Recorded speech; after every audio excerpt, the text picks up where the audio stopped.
oil or something out of my hands. Are you doing a talkie bit? Yes. Yeah, go for no doubt. I'm retarded. This way I get the benefits of an Emmy Award-winning cameraman on my footage, you know what I'm saying? Make sure you give him credit. Oh yeah. Oh no. Footage compliments of Walter Cronkite. That's perfect. It looks like it's aimed pretty well. And plus, those things have pretty wide field of view. So. Yeah. All right. Okay, everybody ready, Daddy? Yeah, I think so. We can do this. Okay. We're rolling. Okay. Good morning, everybody. Welcome to I Baylands screwed up. Park. I'm so embarrassed. Stand by. Waiting for my auto thing to... Okay, we're running.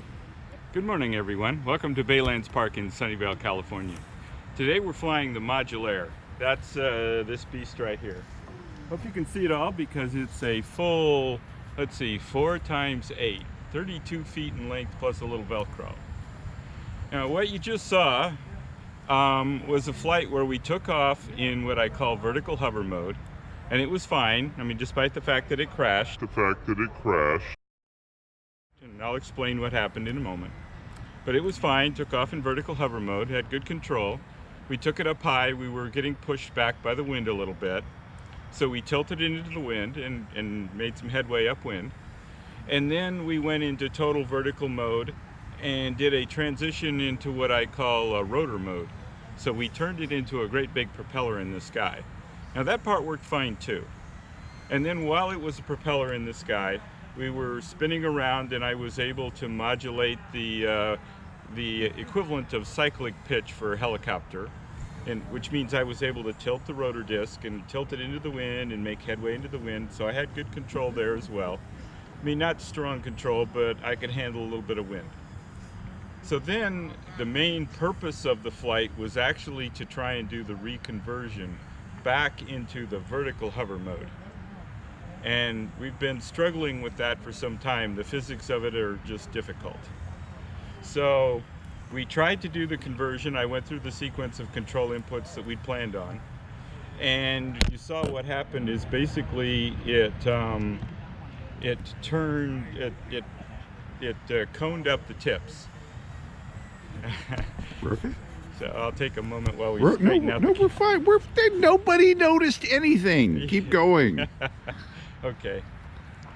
So, as you saw, when I tried to do the conversion, first it increased the pitch of the rotor blades because I was trying to pitch them all the way to vertical. I got them to about 45 and it was still rotating okay.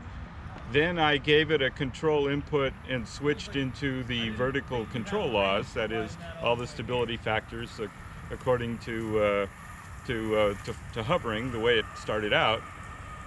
And you saw the wingtips came way up, and that was not intentional. That's not how we wanted it to work. So after several rotations and really trying everything we could think of to try and get it to actually pop into the vertical hover mode, we decided to go back into rotor mode. Well, at that point, control was effectively lost. And the reason we think it was lost is because the flight controllers here are not designed for this kind of rotary mode aircraft. And since they're on the wing itself and the wing is spinning around, the centrifugal force is changing the effective gravity vector. It's pulling it outward. So there is a filter in the flight controller that tries to reorient the gyros, and that filter is looking for a vertical gravity vector so that it can know, okay, I'm flying level right now, I can reorient the gyros. But it never sees that vertical gravity vector because it's spinning and the gravity vector is pulled outward. So over that period of time while it was spinning and everything, it got confused about which way level it was. And I failed to manually force it back into level, but it's just difficult to do. You have to time your inputs with the rotation in the correct phase. It's not something I'm particularly good at, and we failed. So what you saw then was, of course, the crash, and this is the result.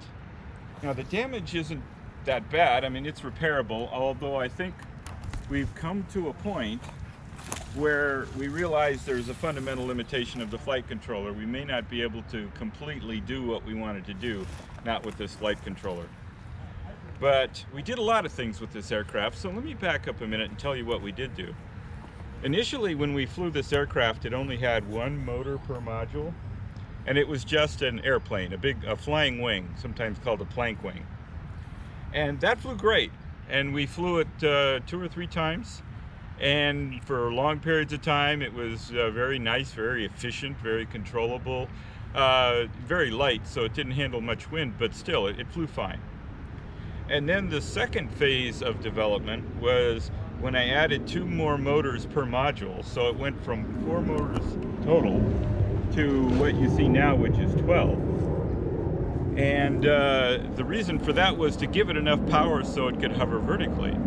So then what we did was we took off vertically and hovered and established good control, and then we made the transition into forward flight as a wing.